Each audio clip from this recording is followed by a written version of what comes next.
We are busier than ever. So far this year, we've served over 3,200 families. It's morning at the ACBC food shelf, and with just a half an hour to go before the doors open, volunteers are busy stocking shelves and putting out fresh food. I'm semi-retired at this time. Volunteer Jim Lee checks for food spoilage before it goes out on the store floor. We make sure that whatever we give away to others is something we'd love to serve to our own families. Today we'll have probably between 70 and 80 families. In the face of a 15% rise in food shelf visits from a year ago, ACBC Executive Director Stephanie Lehman knows the importance of the annual March Food Share campaign. Minnesota Food Share is important because after the holidays there's a dip in giving, but the need continues to grow. So it helps us come back from the holidays and really gear up for the need in the community. Donations made during March Food Share Month help food shelves like ACBC carry them through the rest of the year. The Minnesota March Food Share campaign is the largest grassroots food and fun drive in the state, organized by the interfaith group Greater Minneapolis Area Council of Churches. A proportion of everything we raise, whether it's food or money, is matched by GMCC, which gives us an additional financial donation and helps us buy the things that we really need. While food drives are often popular this time of year, the power of a dollar donated cannot be overstated. $1 donated here, we can purchase $9.33 in food. The March Food Share campaign runs through April 6th. If you would like to help out the ACBC Food Shelf, just go to their website, acbcfoodshelf.com.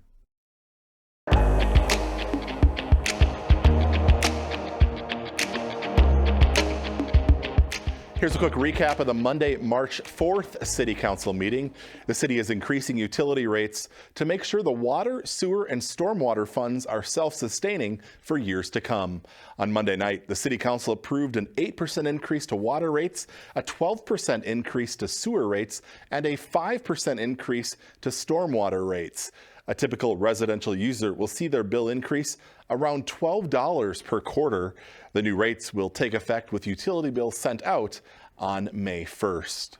A bumpy stretch of Egret Boulevard will be smoothed out this summer. This week, the City Council approved a joint powers agreement with Anoka County for the project. Egret Boulevard will be resurfaced between Coon Rapids Boulevard and the double railroad tracks. The project will be done in conjunction with the resurfacing of Coon Rapids Boulevard between Egret and Hanson. Coon Rapids experienced a healthy amount of construction activity last year. That, according to the Community Development Annual Report presented to the City Council this week. Last year, the city issued more than 6,600 permits, totaling more than $95 million in construction activity. 2023 marked the 8th consecutive year of values exceeding $90 million. The projects included a wide range of commercial, industrial, residential, and institutional uses. Since 2012, more than $1.5 billion of private and public construction investment has occurred in Coon Rapids. The full 14-page report is available to view on the city's website.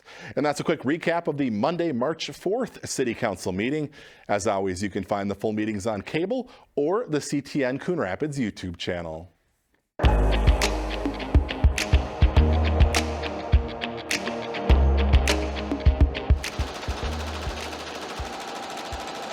For more than 3 decades, Rebel has been doing custom screen printing and embroidery in the Northdale Shopping Center area. Owner Steve Cully, a 1987 graduate of Coon Rapids High School, started the business out of his garage back in 1991. Listening to the radio, I was driving around reconnecting meters for NSP, and somebody on the radio said that we live in a country where if you don't like your job, you can make your own. And I'm like, hey, that sounds good. The business screen prints and embroiders everything from tops and hats to workwear and athletic uniforms. Even if you don't have a design idea, Rebel can assist. They either have their logo or a design idea, or they want us to create something, which is fantastic for us because we have one of the best artists in the industry. And usually the best thing to do is just turn them loose and let them create something. Rebel has more than a dozen employees who Cully calls amazing and committed to excellence.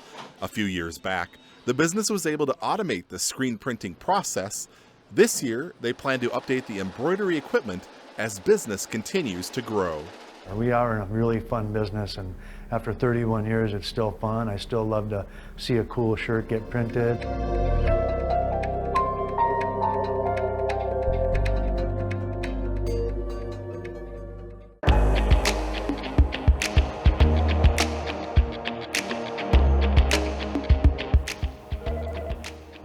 This is Lori.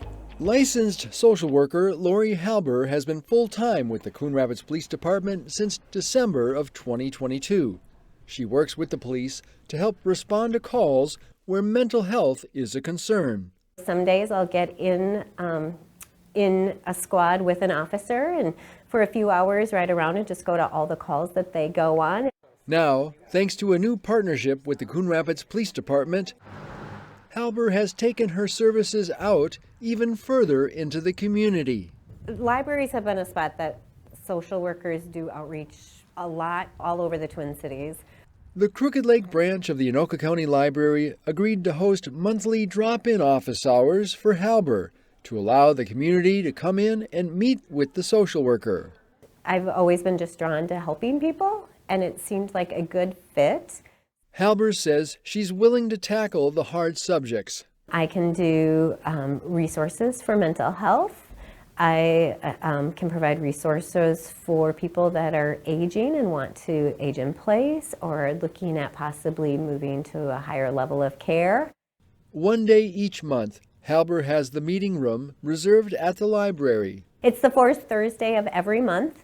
So that is the plan, and the library will always have that room reserved for me on that fourth Thursday from 11 to 2. If you would like to meet the social worker during a free drop-in session at the Crooked Lake Branch Library, you can on the fourth Thursday of the month from 11 a.m. to 2 p.m. This is Coon Rapids, and so really wanted to choose a drop-in spot that was in Coon Rapids, and so our library is a nice central point.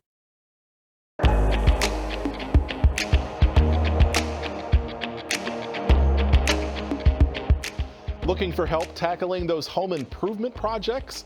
Look no further than the North Suburban Home Show, which is quickly approaching. This year's event takes place on Saturday, March 9th from 8 a.m. to 2 p.m. at the Andover YMCA Community Center. More than 100 exhibitors will be on hand, showcasing their latest products and services. You can also make an appointment with an architect and get some free advice. Admission is also free, but you're asked to bring a non-perishable food item or cash donation for the ACBC food shelf. For more details, log on to northsuburbanhomeshow.com.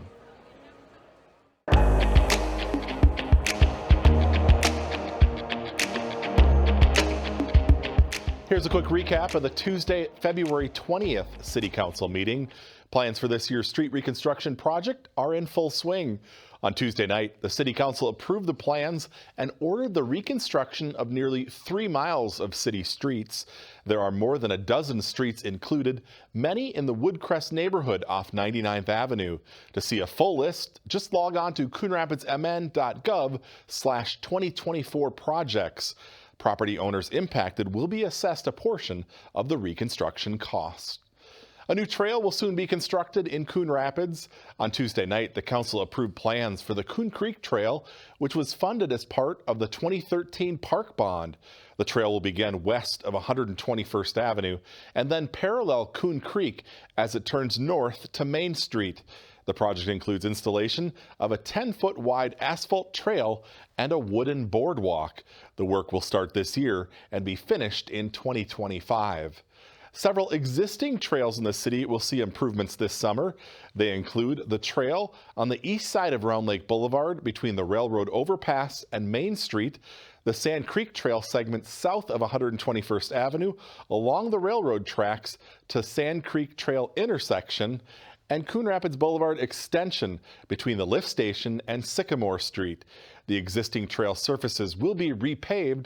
In addition, the existing wooden fences on Coon Rapids Boulevard extension will be replaced with a black chain link fence. And that's a quick recap of the February 20th City Council meeting. As always, you can find the full meetings on cable or the CTN Coon Rapids YouTube channel.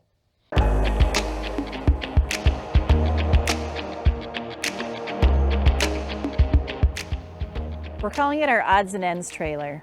In a commercial container in the middle of the Coon Rapids Recycling Center, a relatively new program grows. We're waiting for signage to come so it's easier identified. Here, you can bring in items that can't be recycled curbside and previously were not accepted at the recycling center. The popular ones we were thinking is the makeup, the plastic pouches, the juice pouches, the personal care items, so the deodorants, the toothpastes, dental floss. While some categories are open to all brands, others are more particular. For example, Brita filters. We'll only accept Brita filters. So it's a little unique to our site here because typically we try to make it easy and general. This is going to be very specific. The Odds and Ends trailer also accepts eyeglasses, small ink cartridges, and American flags. Also, athletic shoes can easily be recycled here. Our tennis shoe program has gone crazy since we've had it in the newsletter. We probably send out 4 or 5 bags of shoes a week that come in. Due to the sponsorships of certain items, things can change fast, so check the city's website for the latest recycling information. I'm hoping that we can keep expanding and growing the program.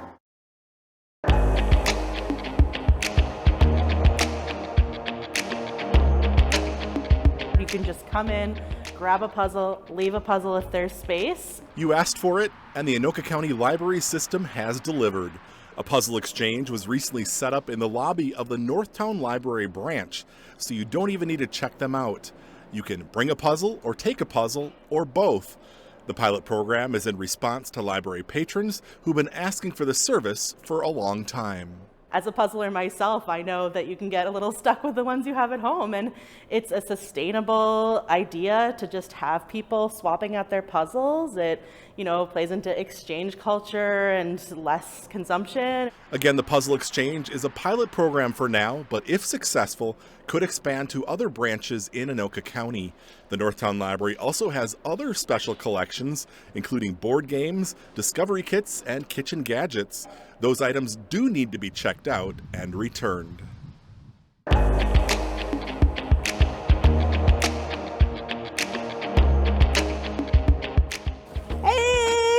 As the sun went down over Family Fun Day at the Coon Rapids Ice Center, Are you having fun? we say goodbye to Snowflake Days 2024.